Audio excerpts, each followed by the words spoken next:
to the Built on Air podcast, the variety show for all things Airtable. Each episode, we cover 4 different segments. It's always fresh and different and lots of fun while you get the insider info on all things Airtable. Our hosts and guests are some of the most senior experts in the Airtable community. Join us live each week on our YouTube channel every Tuesday at 11 a.m. Eastern and join our active community at BuiltOnAir.com/join. Before we begin, a word from our sponsor, OnToAir.com. Any business running on Airtable gets the value that Airtable has, but also needs a few more functions to complete their operations. That's where OnToAir comes in. It's a suite of tools for any business running on Airtable to maximize your operations efficiencies and automations. One customer, John, states that OnToAir enables his business to function properly without having to think about building their own software, and that is pretty invaluable. The OnToAir Airtable apps are amazing, and we use them often and are very happy with the results. So join John and hundreds more customers and take your Airtable to the next level with OnToAir. Sign up today with promo code BuiltOnAir for a 10% discount. Check them out at OnToAir.com. And now let's check out today's episode and see what we built on air.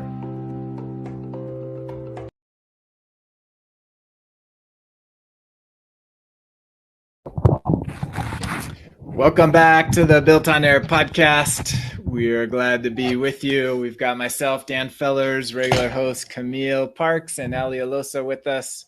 Welcome back as always. Good to have you. And we have a special guest with us, Russell Bishop. He's a returning guest. Glad to have you with us, Russ. Great to be here. We'll be getting to know a little bit about Russ. We highlighted him last week, but we're going to go deeper into his award-winning interface later in the show. Award-winning, contest-winning is probably more accurate.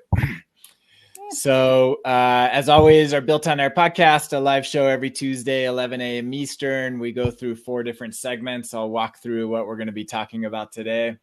We always start with our round the basis of what's going on, keep you up to date on the Airtable communities. Then we will spotlight our primary sponsor, OnToAir.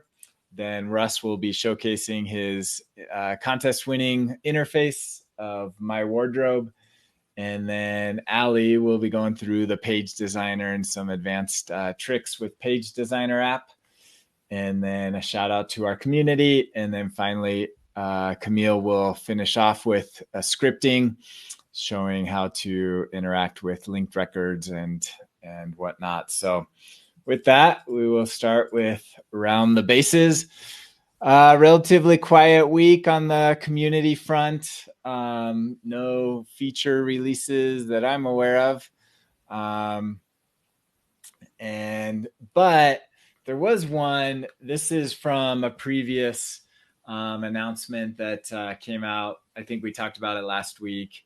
But there was something hidden that came out a couple of days ago that we haven't got. So it's still a mystery. So this is this comment right here by Nathaniel asking about more details for the linked record ID. So you can sort by linked record, like quarter project, and asking what it meant, because it says it was a request from this Jose Martinez.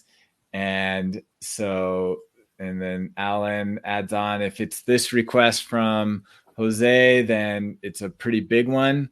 And Carlson adding, so they didn't clarify like what that meant. Anybody know what this is referring to? Yeah, I think actually this is a script demo I almost was going to do for today. It's being able to sort the linked records within a field by a particular field of that linked record, right? So the only control you have over it is you can only drag them around manually, and they're added in the same order that they're added. Like if you link records, you link 1, 2, 3, they're going to be in order 1, 2, 3. But you can change that by dragging them around. There's ways with scripting to be able to automatically sort that field, but it would be amazing if we could just have a little toggle within that field configuration to decide what we want to sort by. Interesting. But it doesn't look like it's live yet? No, I don't think so. I think that there's a little confusion over it, but I'm not sure what they're asking. So that was the request. Right. That was this request, but Yes. it doesn't look like that's what they went live with. No, it's not live. Do you think that sorting would persist, or is that supposed to be everywhere that is set? It has one set of sorting, or can you like reuse it in other places? It's a good question. I would think it would persist on whatever you would set it to, right? So like this linked record field, I want to be sorted by date, or I want to keep this alphabetical. Yeah, I guess it's the same as applying the limit selection to view, right? It's set once between those two tables. Yeah. Not that it exists, but I imagine that's what the behavior would be. Right. Yeah, I would think. Yeah, I would go crazy if that were released. That's like a huge thing that I use automations and scripting a lot to take care of. Like if I want my report that I'm generating to be sorted in a certain order, then that's what you would need to do. And this would solve that. Yeah. Yeah. So it doesn't appear that there's any UI changes that would reflect this. So maybe that was an Easter egg that they provided. Was it? Because they list it as having gone live. Oh gosh. Yeah, no, that doesn't sound right. Yeah, and enough time has passed where it's not just refresh your base and it'll be there. So yeah, I don't know what's happening with this Yeah. Yeah. Apologies. I was confused at the top of this call as well. But that's what I would hope it'd be referring to, but no, it's not released. So Kavan says, thought it was filtering by a specific record versus contains. They did. Kavan. They did add that filter, that new filter option. The filtering. It's actually that makes sense. Yep. Okay. Thank you, Kavan. Gotcha. So it's not in where you link to the record. It's at the top level filtering. It's the wording that's confusing, right? Because it starts with filter and then adds sort by, but I don't think there's any sorting there. I see what they're trying to say though. Yeah. Yeah. That's where I got thrown off. But yeah, I think that's what they were. The comment below was saying, I think you're talking about this, but yeah, it wasn't, unfortunately. Yeah. Gotcha. All right, maybe that's mystery solved. We'll see if there's any more announcement. We'll definitely bring it to you. But yeah, the other thing that eventually, if they have the ability to like dynamically filter your link records off of a value in your current record, that would be big. That would be huge. Yeah. So, anyways, all right. Well, maybe we got our hopes up a little too soon there. The other thing, just coming from the Reddit community, this thread is about this smart suite. I bet I know Gareth did a video on this, so it kind of got some buzz. I know we talked about it in the BuiltOnAir community a little bit. It's not mainly what I want to talk about, although I think that is interesting. It's a somewhat competitive product to Airtable. So if you're looking for an alternative, maybe check out Smart Suite. But what was more interesting was in the comment sections. This right here. As far as I know, two-way sync is coming to Airtable soon. Product keeps getting better. Where did you see this? What is two-way sync? You know what? I feel like there was more discussion. Oh, wait. Oh, I got to go down. I was going to say, I thought I saw more discussion on that. Can confirm two-way syncing is in beta right now. We are in said beta. It's pretty awesome so far. Any issues with it? No issues. It's similar in that you can't utilize link to record fields in the destination base. You also can't make new records from the destination base, but overall it's a huge feature improvement. Awesome. So that is pretty cool. I had heard through the grapevine that this was coming, but this is the first public where I felt comfortable sharing it. But so that's cool, two-way syncing. So I don't think that's with like external sources, like their one-way sync with Salesforce or whatever. I think that's just within bases. Although it is disappointing that you can't create a record. I think that would be a common use case to create a record on the synced side.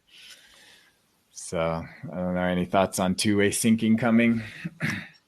I remember like forever ago when one-way syncing was announced, they were like, plenty of people were like, oh, it would be even more helpful if two-way syncing was available. And someone from Airtable was like, yep, we think it would be helpful too. And then that was kind of it. And that was like a year or more ago. So this is also the first time I had heard that actual sort of progress had been made on,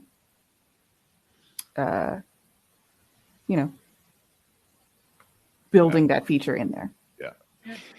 And I know there's people on enterprise plan here that may not be able to share what they know, so that's okay. But this is public, so we can at least share what people are saying publicly about it. Yeah. It's interesting though, because it's kind of the use case for that seems like a good sharing permissions workaround. Like I'm just going to create a version of my base, let people, it's kind of like the editable shared links, right? It's just another hacky way of us getting around the fact that sharing permissions are a bit dud. Yeah. But the difference there is you still have to be a paid editor tier to edit on the destination. Yeah, true. So but it doesn't get around that. If everything is synced, well, I guess not everything would be synced, just the synced tables. But if you're syncing over bits and everything in that new base is stuff that's synced over, they don't need to be editor privileged because there's nothing to edit. Yeah, true. So that was cool. Cool little insight there. On what might be coming. A couple other things. This is from the BuiltOnAir community, kind of our quarterly reminder of limitations on extensions. So somebody asked that actually did run into the limit of 10 extension types. Camille, I see you're on here. Mm-hmm. Justin and Scott also chiming in. Camille, you want to give a summary? So there was some confusion about what the 10 extension limit actually means. I think the original assumption in this thread was it's 10 types of extensions you can have. And then Justin and I clarified it's actually the number of installs, not the number of types. So if you had 10 charts, that's hitting the limit. If you had 5 charts and 5 page designers, that's hitting the limit. And the scripting extension is the only one that's exempt from all of those. And then if you make your own custom extension, that's also exempt, but that's rare. And then I think Scott jumped in and said, well, if you have disabled extensions, those don't count. So there's a bunch of different things all together that are affecting whether or not you're going to hit that limit. And I think it was, the reminder to just disable an extension if you're not using it often is a good sort of reminder that you can keep more than 10 in there, you just can't have them all active at once. Yep Good reminder. Comes up probably quarterly. All right, moving on. A couple announcements. So if you are in the LA area, Airtable is doing a happy hour as part of a conference from Adobe. So Camille, you will be there? I will. All right. So you can meet Camille in person if you're in the area. Finally. Yeah. I don't think I'll be in the area that day. I think it's October 17th. Is that when it was? Yeah, on a Monday. I actually don't know who in the Airtable sphere is also in Los Angeles. I feel like everyone's in Texas. Yeah. Or Colorado. Jordan's New York, I think, isn't she? I think. Yeah, I think she's in New York, so maybe Jordan will be there. All right. Another one I found on Twitter from Philip Lakin, who runs a no-code community, putting on a conference, a no-code conference in Atlanta, no-code ops conference. So this fall, to be determined on exact dates. And I think just has kind of a sign up right now, but could be interesting. I don't know. Maybe I'll take a trip out to Atlanta if this looks interesting, but thought I'd get the word out there. If you're in that area or want to make a trip out there, could be of interest. This one will be broader. It'll be more than just Airtable, but definitely Airtable will be a major component of that. Awesome. So that's kind of everything going on. Any other announcements, news going on in the communities this week? Not that I saw. Yeah, just always the ongoing help and everything, but I didn't see any breaking news. Just recovering from the contest, I imagine. So no updates, but we shall see next week. All right, let's move on. Primary sponsor, OntoAir is an all-one toolkit to run your business on Airtable. If you rely on Airtable as a core component to your business, you ought to check out OntoAir to see if it can help with that. Variety of different apps that help you improve your business operations in Airtable. For today's spotlight, I want to continue our discussion. We are in a open beta with our new Forms product, releasing new functionality, working with early customers, checking out the new form solution. So we just did some additions this week. I thought I'd spotlight our formula builder. So we have the ability to run formulas on the fly client side, because if you update any of your fields, your formula in Airtable isn't going to update unless we sent it back to the server, which we didn't want to do until you're done and want to submit. So we have a client-side formula builder and engine that works with any of the fields as well as any of your linked record fields. So it can do roll-up type formulas and anything of that sort. So that is a cool new feature. And so we've got kind of a form builder that will improve over time, but it does the basics. You can insert your your variable parameters from your form, and it will update there. And the cool thing is you can actually then save the value of that formula back into a editable text field. So if you want to just run a formula here and then save the value of it back into Airtable, it has that functionality. So very cool stuff coming. If you want to get into the beta, we'll provide a link or reach out to us on chat, and we'll get you in the beta for Forms. A couple more weeks of a beta, and then we'll be ready to release it to the wider community without going through the beta. What formula language? It actually is a library that's more based off of Excel. So it actually supports all of the Excel formulas. So actually has more support than what Airtable has for some formulas. So we do have a help document that has all of the formulas and standard math. So it's more of just kind of a formula engine off of Excel. So, but it does have some financial formulas as well, statistical analysis, roll-ups. So yeah, there's the list. So thanks for the question, Camille. Can you copy paste Airtable formulas? Yes and no. Some may copy over. But we do things a little bit different, especially with linked records. If you're calculating like a roll-up field, the syntax is a little bit different there. But basic formulas, you likely would be able to copy over. You may need to edit them a little bit. But yeah, it's probably not a one-to-one solution on that front. All right.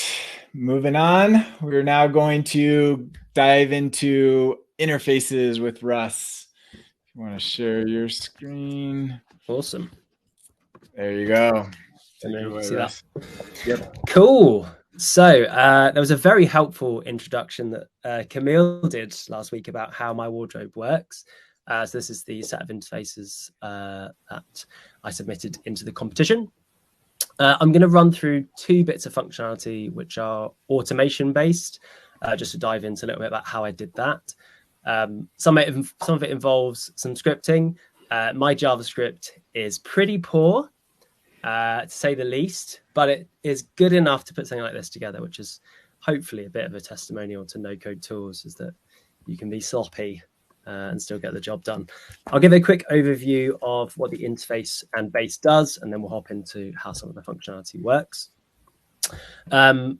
Before I start, quick caveat, I am not a fashionable person, and all of this effort towards collecting clothes and comparing and building outfits was just an idea of mine that doesn't actually really suit my lifestyle. You can ask anyone who knows me and they will tell you I'm not a fashionable person by any means, but maybe this would help you on that journey, I'd hope.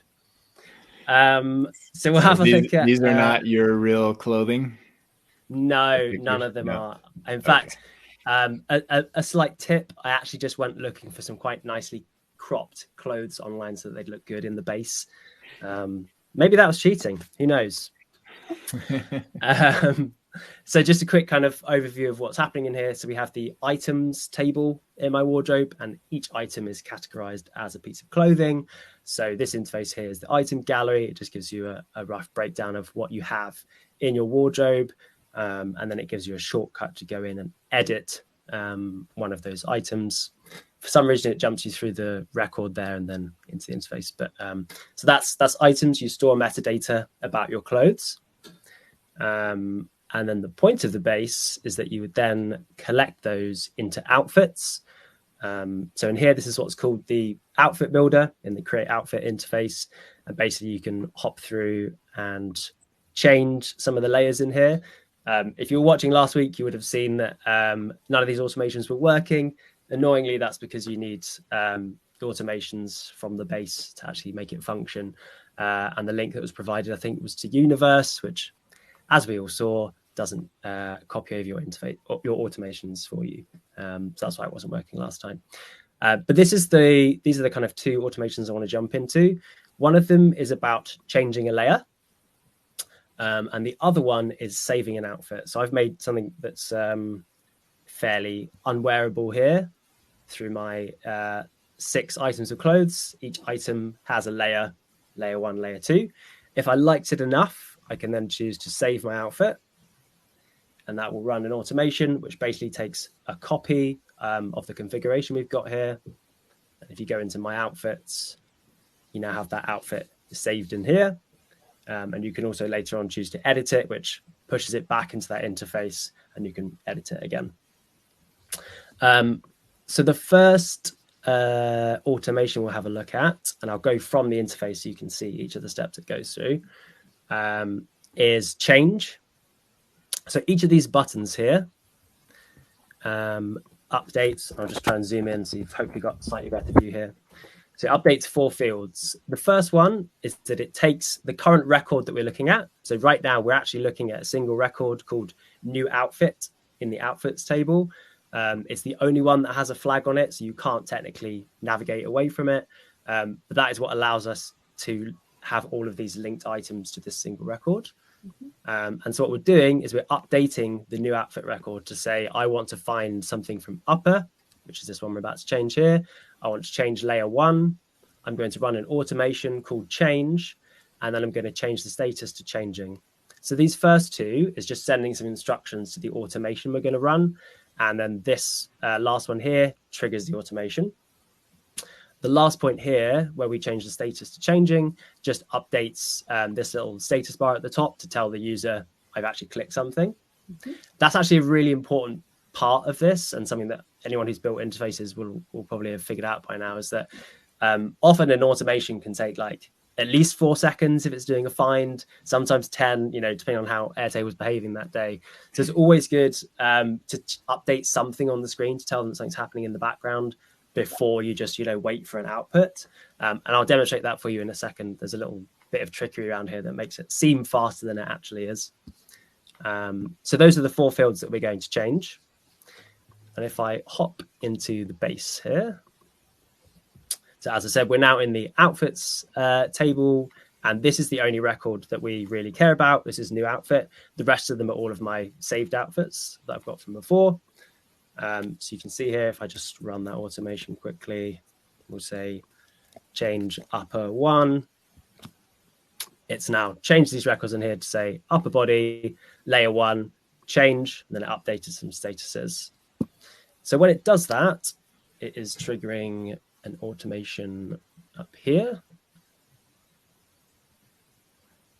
which for some reason needs a while to load. Here's the longer version. Wow. This is actually quite a simple base. I might even give it a refresh. And this is probably the first bit where you'll realize that my scripting abilities are quite crap. I've got a separate automation for every version of the change button. I know that many of you out there would go, you fool, just have one automation and decide what to do at the beginning. But, time was of the essence, and it's a bit above my skill set. So what we'd have just triggered there is this first one, change upper layer 1. And what it does is it does a check to say, has this run before, or is this the first time it's running? Now, that's really important because if you run this automation to say, first thing I want you to do is go into find records, find me all the other layer 1 upper body stuff, get me the next one and set it. That find is really slow. And it's far too long for you to wait for an image to reload. It was quite a crappy experience. So what I did as a little workaround is that every time you run this, I have a second field, which is upper body 1 next. And it basically sets up what the next one will be.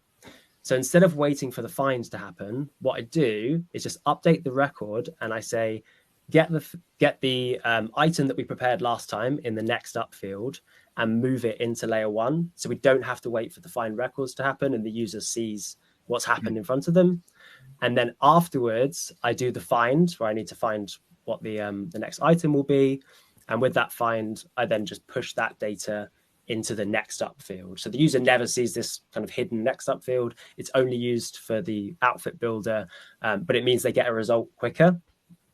So that's like a little workaround that helps that be a bit smoother. So basically this check is just to see if we've ever populated the next up field before. So it's only like the first time you use this base, you'll actually need to do that.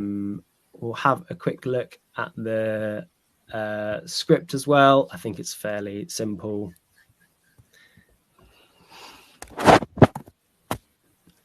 Which is lots of console logging and experimentation, but basically make a list of all the items that we have, find out what the current one's number was, get the next number. If there isn't a next number, go to the beginning of the list. So it's kind of just sifting through the array, and then whatever that item is, put it into the next up field for our next time that we run it. And so now you're seeing a bit of the inefficiency, right? Because you've all just realized that I've got this exact same script written in 12 places. I'm just curious how many scripts had you written before this? Like how many? I've written a lot of scripts, okay, but I wouldn't want to share them with anyone because they're poor. I just know enough JavaScript to get by, and every time I start writing a script, I'm like, okay, kind of know how variables work, I know how arrays work, but I still need to look up all of the syntax and make sure I remember what async actually is. But enough to do something simple like this, right? Like get an array of items, get me the next one in it, and update a record is pretty simple to do. Nice. So that is how those change buttons work. And the trick there being is that don't make the user wait for the find records thing. Obviously your base schema is a bit muckier to have those 2 fields that do the same thing, but it means that the results come back within a few seconds instead of like 10 seconds, basically. That's the update time. The other automation I'll take you through is how save outfit works. This one's a lot simpler, and you may have probably guessed it now that you've seen the design of the base and specifically the items table. So we'll just have a look at the functionality of that button. Oh, don't want to move it. Anyone who designs interfaces in Airtable knows that that is a problem. Yeah. Click something and everything moves. So the first thing does run an automation. It uses this. I use a select field to run the automations. It's an old way of doing it, but the newer way of using buttons to run an automation didn't exist when this contest started. So that could be updated, but I haven't. And then also just change the status so the user knows that something's happening. But you couldn't. You can only have one action per button. Is that right? Correct. So so if I ran the automation, and I guess from the automation you could update the field, but you couldn't do what you were doing there. Exactly, and that brings us back to exactly the same problem though, right? Because I'd be doing an update record which has a delay, which we've just seen on moving one thing to another. So I would imagine if we did it like that, it would be slower anyway. Mm-hmm. So yeah, there is that. And the save automation is very simple because we have the exact same schema for this fake new outfit record into the ones below it. So when we set it to save, create a record. It's going to grab all the information from the new outfit one, which has all of the items.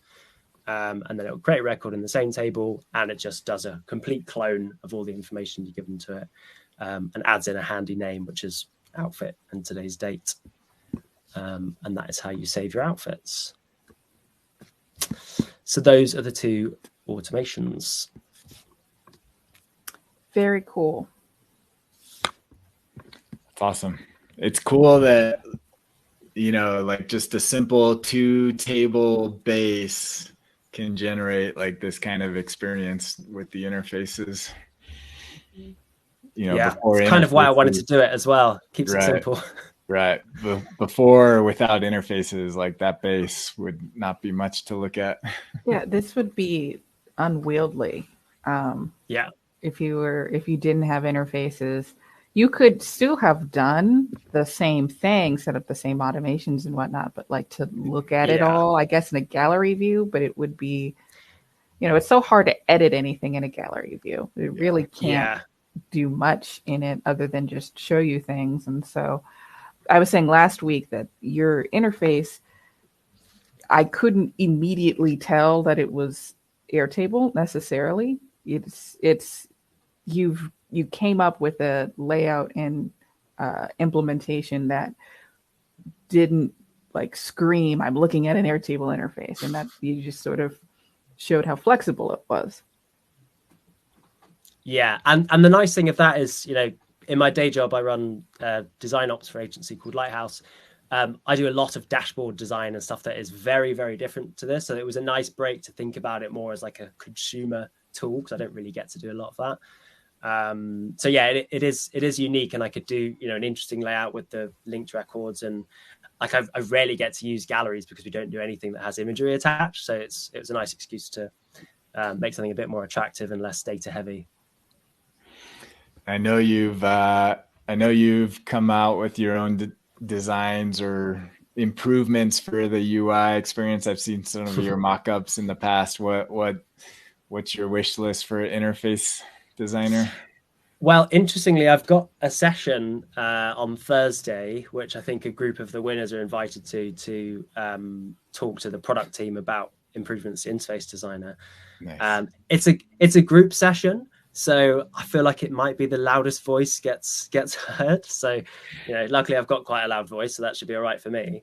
But yeah, to be honest, my main thing is partly around functionality in interface designer. So things like deleting a record when it's linked.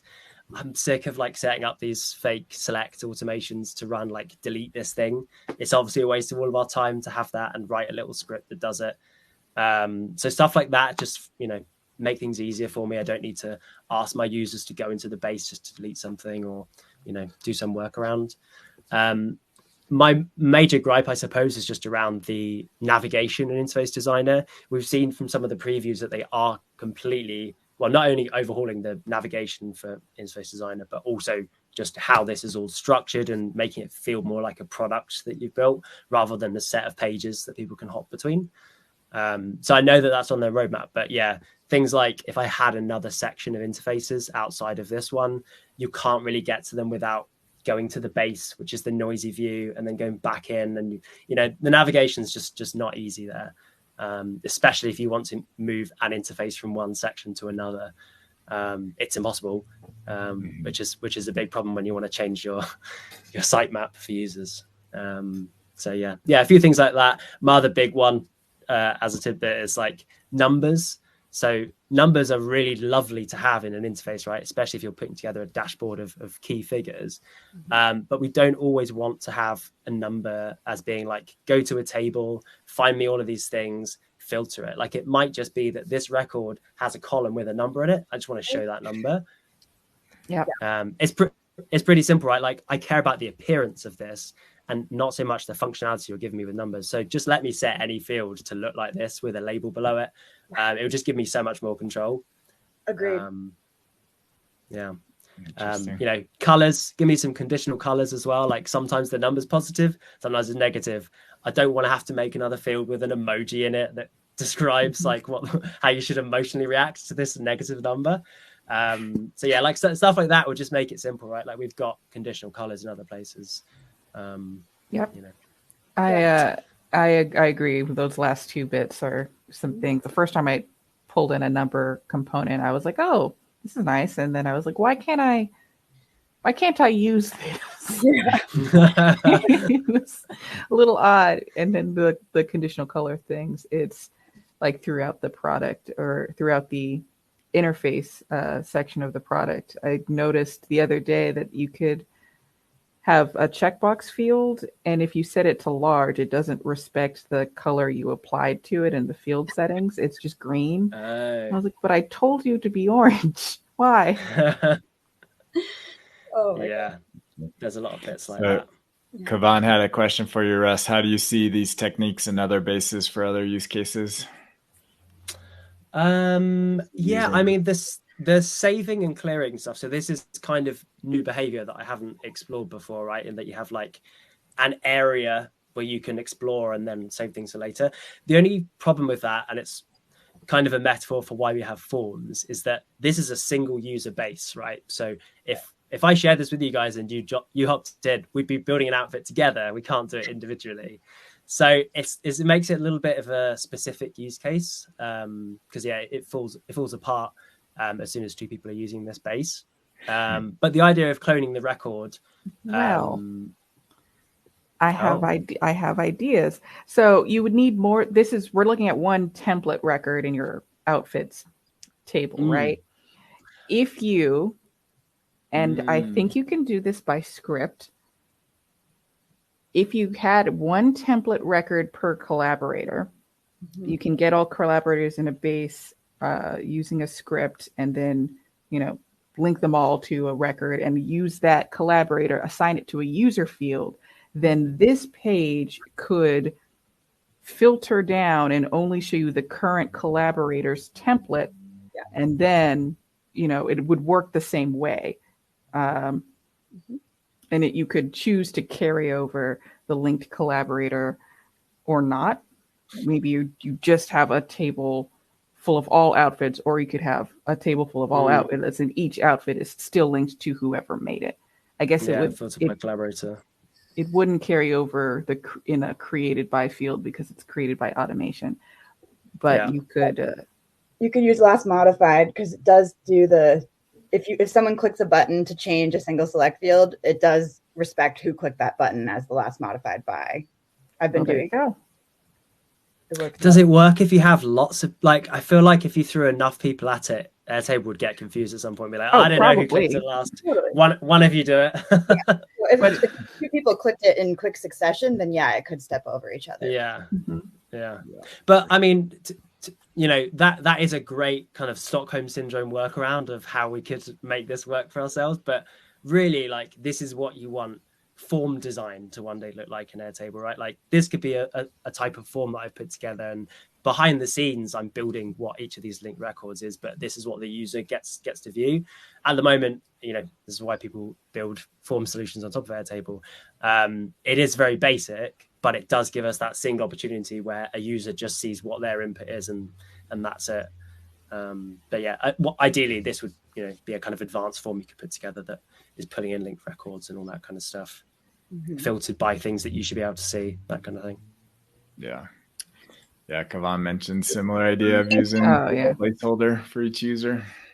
That would be cool. Yep. There you go. I think we have to call it our wardrobe at that point, but nice. Well done. Thank you, Russ, for showing that. Congrats. I assume you used your winnings towards your wedding. I mean, I don't have it yet, but it will go towards paying it off. Yeah.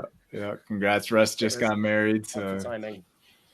Was able to dress appropriately for the wedding. Very cool. Thank you for sharing that. We will continue on. Our next segment will be on Page Designer with Alli. There you go. Excellent. All right. So this is actually something I kind of have been playing with for a little bit, and I just found an even easier way to do it. It's a little bit of setup on the back end, but it's super useful, I've found, for situations like this use case, which is putting together a monthly ad out of some records in your base. It could also be useful for like a label use case, like if you had to print a sheet of labels. And essentially what's happening here is we're taking individual records. This is a base of inventory for a truck dealership, happens to be my family's truck dealership. So I'm very familiar with it. This ad we would need to generate once a month.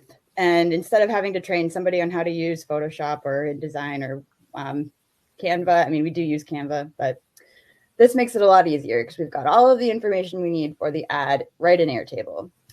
So Page Designer works really well for if you need to create a sheet per one record. And that's really what it does, is one page equals one record in a table. But you can use anything that's also linked to that record on that page as well. I've gone over the basics of Page Designer in an episode last year, which if anyone's interested, I think that would be a useful video to watch. But what's different about this is this actually has 3 different units on it. And I'm going to go over quickly how I got that to work. So over here, I have a table called Summary. And on this table, I have it linked to several different things throughout the base. There's a bunch of different things you can use this technique for. But for now, I'm going to focus on just these 2 tables and then the all current inventory. So I've got Summary. I like to use emojis for that record just because it's going to be appearing in all these random places and it just makes it a lot more fun. And then I've got my Ad Builder table. So this table just has 3 records on it, 1, 2, 3, which are these 3 records here. And because they're all linked to that summary record, that allows me to get them all on this one page in Page Designer. So if I look at my settings here, I've got this pointed at my summary table. So I'm only ever going to have one page here because I only have one record on this table, if that makes sense. So because I've got these attachment fields in here on the summary table, I'm able to drag them in to Page Designer. Like if I wanted to put this phone number somewhere, like these are just elements that maybe I've made in Canva and dragged into Airtable as attachments. So that way I can drag them around my page and design like the template for my ad, how I want it. Same with the background. The way I got that background to work is that's just the gradient image. And I have it filled. I use the fill for the fit mode and then have it stretching over the entire page. It just makes it a lot nicer looking than a solid color. But here's where things get really cool. So I've got each one of these units. So this is linked to my all current inventory table. And then I'm able to pull in the specs about that unit and everything that I need to put on this page. And then I've got these 3 views here, and this is the most important part.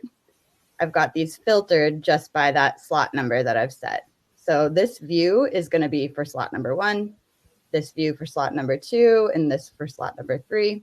And I have them locked because many reasons, but mostly so that I myself don't forget and go here and change these filters looking for something else, because that's really going to mess up what's shown on this ad. So I have them locked, and if I try to unlock it, it's going to tell me locked for page designer. So I remember. And also so nobody else messes it up either.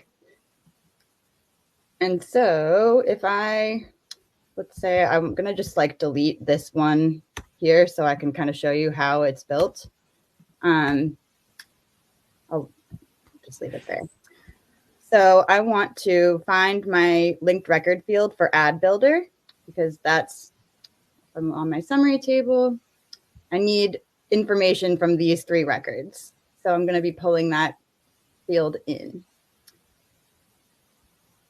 So if I pull in ad builder, you can see it's kind of hard to see there, but by default, it makes it this table, right? So I could pull in the pics or whatever I might need about that unit, but it's all 3 of those units and it's all in a table format. So I don't actually want to continue with this. I'm going to make a couple little tweaks and you will see what that does. So if I only have the pictures as that data point that I want to pull in, I want to just do just the first image. And I actually don't want any headers. And I also don't want any borders on my table. And then here's the part where those views come into play, because right now I've got just those 3 photos, but I only want the 1. So this filter records option here, if I make this slot 1, then I'm only going to have my image for that 1 unit. So if I make this the same size as everything else, just kind of drag it around. And then I know I made all of the other ones 200. Oops, this is a weird little bug. You can't start over typing that number. So now I've got that, and I have a border around it like the others. I want it to be white. This needs to go into the front, so this is kind of handy. You can arrange these, so if I bring that to the front, then that comes up nicely. I want that to be a little bit more further down.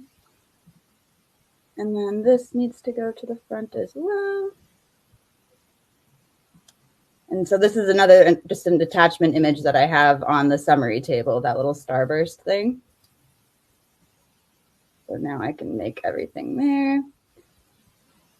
I'm just going to duplicate this element, because once you get one of these set up, it makes it super easy, because you can just do this, duplicate it, and then go change the slot number to which one you need. So I'm going to duplicate this. And move that over. And then move that to slot 1. So now I've got all of my images in there, or all of my slots set up. And the cool part about this is now all I need to do for next month, if I need to change out the units, I can just come here, get rid of it. Oh, that's there because I have this override specs here. I have places on these records here where I can actually override what's written here, just in case the system doesn't have correct data or it's missing data. But now I can just go ahead and pick another unit, and it's going to populate with that imagery. I get rid of all my override. So you can see this one actually does not have ad specs. So that's where I would need to use my override. Like, this truck is awesome. And then, yeah, that's basically it. I mean, I didn't get super crazy with this, but you can switch out your stuff. And then if I need to put something else in that little starburst, I can say this is a bus. Sometimes, it's not perfect because it's not going to adjust the text for you. So I might need to go back in and like click on this and make the line height a little smaller, adjust as needed, but it really saves a lot of time. Yeah. That's so cool. That's awesome. Thank you. That's great. And also very easy for someone else to come along and just set up another 3 units on there and export it. That's awesome. Exactly. Yeah, it works out really well. And I have, in my live version, I have a couple different sizes. We've got one that's got like 12 units, and then another that only has 6, and then 3, just for the different sizes that we need. And yeah, it's super flexible, and nobody needs to learn how to use Photoshop. Yeah. Very cool. Thank you, Alli, for sharing that. Of course. Get some shout outs from Kavan and Scott in here. Thank you. Scott's going to buy a big rig. All right. Next, we will give a quick shout out. If you're not in the BuiltOnAir community, we want you in there. Join us. There's thousands of Airtable users in there helping each other out, talking about the latest and greatest of Airtable. So if you are an Airtable fan, then you need to join us at builtonair.com/join. Love to have you with us. Our final segment will be scripting time with Camille. There you go, Camille. Okay, so this is kind of inspired by a client project that I had recently worked on that I thought the basic premise has a lot of use cases. And I think it's been covered in a various different ways. And actually the way it was done for this client is different from how I did it today. But essentially what we have in this like demo base I have is a couple number of projects, and each project is a type, whether it's minor, average, or major. And you'll see I have a number of required tasks. If I go to my levels or categories or whatever for my projects, minor, average, major, I could see each one of those is linked to a number of template tasks. And if I go to my template tasks, I'll see I have a couple of routine things I do for various different types of projects, and some of them are applicable to all types of projects, and some are only applicable to 1 or 2 types of projects. And that's how you get varying numbers of required tasks for each type. And the idea is when you create a new project and you want to apply all of the tasks to each project based on its type, you want to do that pretty easily, but you don't want to override any tasks that are already in there. So if I go to my task table, you'll see that the Elm Court project has a couple of the template tasks already in there that are accurately assigned. And so the idea was to create a script, and there's a bunch of different forms of this script that exist already. But what mine is doing is it's looking at the type for each project, looking at the template tasks that are required of it, and then adding only the template tasks that don't already exist in the tasks table. And hopefully that makes sense. The script is not, exciting to look at. So I'm just going to run it once and then explain what happens. And hopefully I don't run into an error. Okay. So what's happening? Can you zoom in a little bit? I think whoops. A little bigger. Sorry. So nothing actually got copied over to the task table, and I did that sort of by design. What's happening is it's outputting a table of records that it will create when I remove the comments out of that section of the script. So you can see it's linking to each of the projects and then linking to the relevant template. So if I go into my script, you'll see it's not particularly long. It's under 50 lines. And if I can explain, hopefully it's big enough, what each section of the script is doing. It's not doing it on a single project. It's looking at the entire projects table, and then it's going through each project. It's looking at what type of project it is, then looking at each type, all of its template tasks, and then finding which one of those is missing. And then if it's missing, then it's going to create a new record in the task table linked to both. Now that I look at this, this is actually backwards. So I'm going to fix that really quick. And then I'm going to remove the comments so that now when it goes through, it should hopefully actually create these records. If I exit out of here and click finish, finish editing. Now if I click run and cross my fingers, okay. So it worked. So now it's gone in and added all of the appropriate tasks for each project. If we go down to Elm Court, you'll remember this already had a couple of template tasks in there already. None of these are duplicates because it saw, oh, this one was already in here. I don't need to create another one.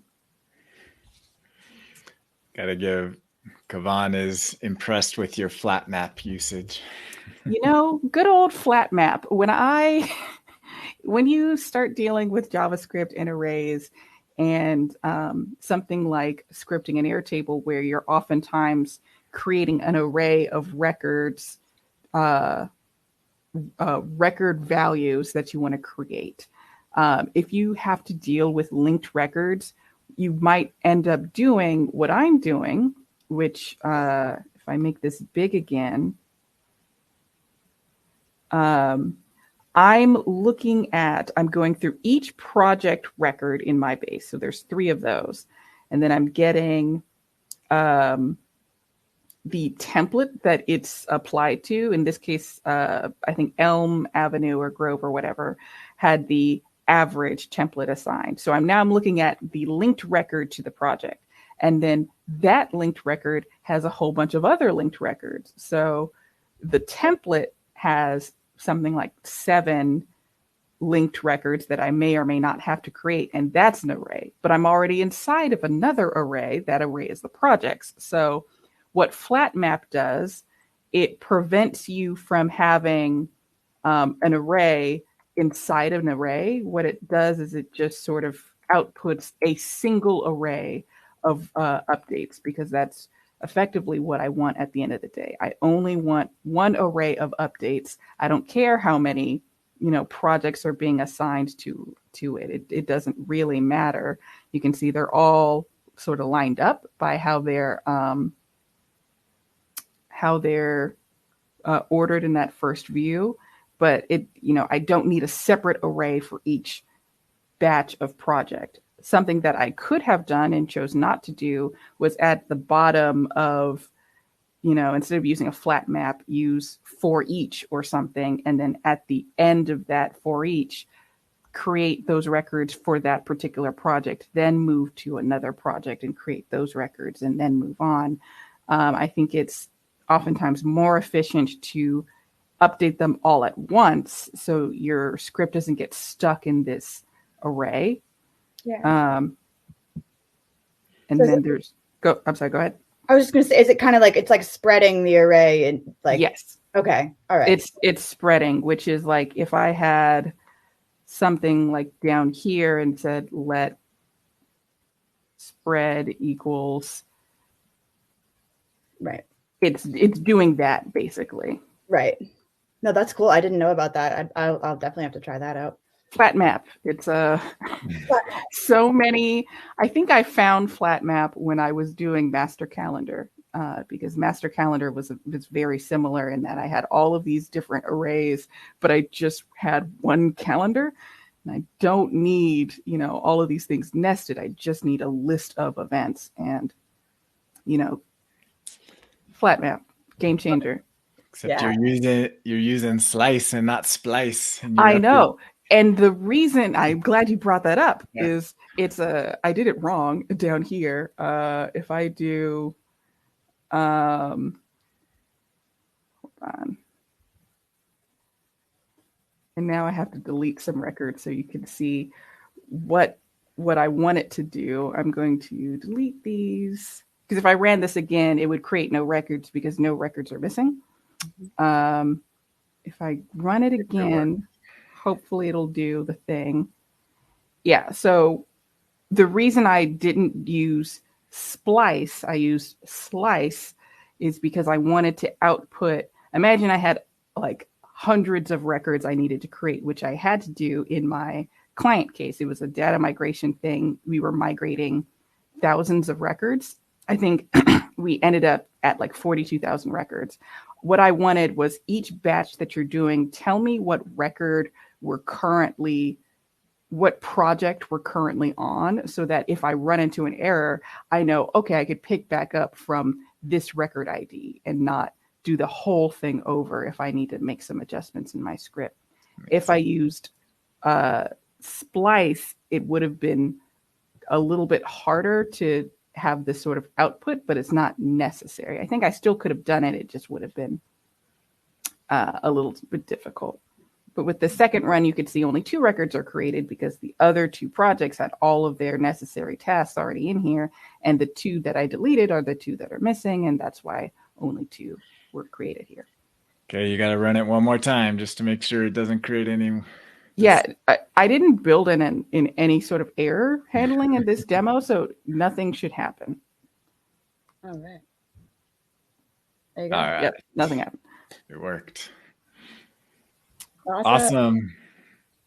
Very cool. It's great to always get into the scripting world and hopefully give people a little bit of desire to dig in and do some scripting and utilize flat map. It'll save you time. Yeah. Kavan also noticed I was also going to bring up your interesting filter X equals X to get rid of nulls. Yeah. So that's the other thing. When you have, one more time, my computer is running a little slow. Sorry. So what I'm doing here, missing templates, is finding all of the template tasks that aren't already created in the actual task table for that particular project. And the example we just did, right, 2 of the projects had all of their tasks already in there. There are no missing templates. So this map, it's not going to throw an error. It's just going to be an empty array. And if I tried to pass that to this create records async thing, an array with a bunch of stuff in it, and then a couple of empty just a couple of null values, Airtable is going to be like, I don't know what to do with this. I can't update a null record or create a null record that you didn't give me any information. So at the end of my variable that's creating this updates array, at the bottom it says filter X equals X. That's just basically saying, is there anything there? I don't care what it is, as long as it's not null or undefined, then keep it in the array. If it's null or undefined, remove it from the array, which means this at the bottom now has clean information to get with. And as long as I've mapped my fields appropriately, then it should create the records with no problem. Love it. Great stuff. Thank you, Camille. That is a wrap for this week. Thank you, Alli and Russ. Thank you for joining us. And as always, we will see you guys next week on a new edition of the Built on Air podcast. Until then, we'd love to see what you all build on air. Take care.